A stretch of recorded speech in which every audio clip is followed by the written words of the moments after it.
Well, let's see. Like I said earlier, I went to high school and college in the Philippines. My dad was retired from the Navy. He spent 8 years playing tennis every single day. And so that was great for him.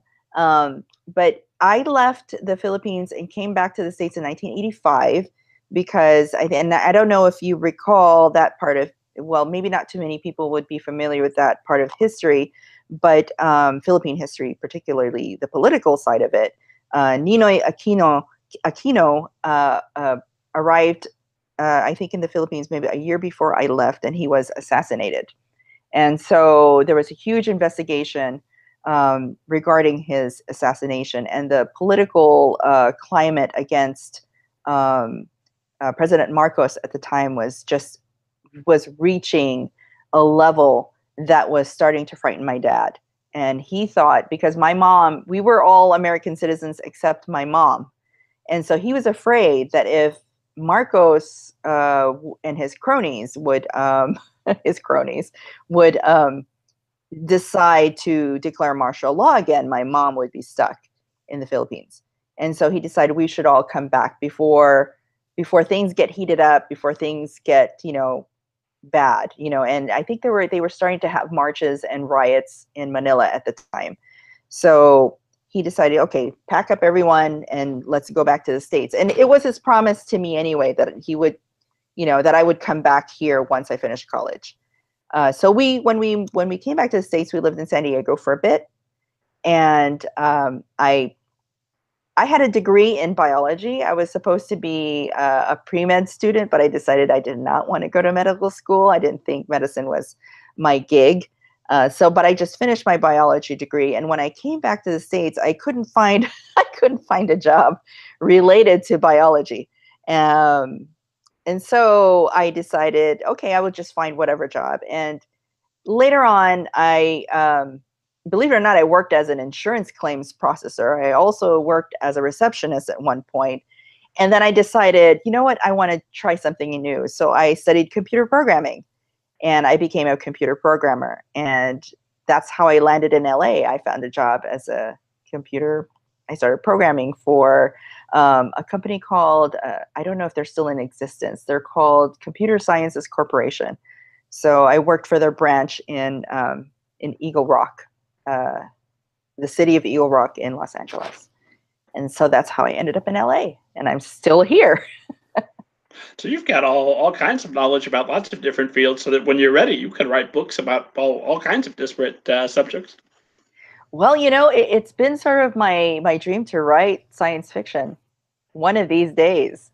And in fact, people kind of tease me, since I'm in the genetics field. They ask me, "Oh, you're going to write something about genetics?" I go, "I want to," but that's not the stories that are coming out of me right now. A lot of the stories coming out are more contemporary and realistic fiction. And I love stories about family, which is why I love middle grade. But if they had a genetic accident that gave some of them superpowers, I mean, that would still be about family, but they're that could be in my future. And then, not a radioactive spider, but a radioactive something else. Yeah, no, radioactive mosquito, very different. What are some of the books that you read as you were transitioning toward writing a middle grade novel? Because I know you started off looking at picture books, and then you wanted to write something longer. Were there some books that you read that inspired you and that have influenced your work? Well, when I started thinking about writing middle grade novels, I went to the library and I started checking out all these Newbery books, winning books. And some of my favorite ones were by Sharon Creech, Sure. And also Kate DiCamillo. And those Kate DiCamillo is my particular favorite. I think I love her books, and it's so beautifully written.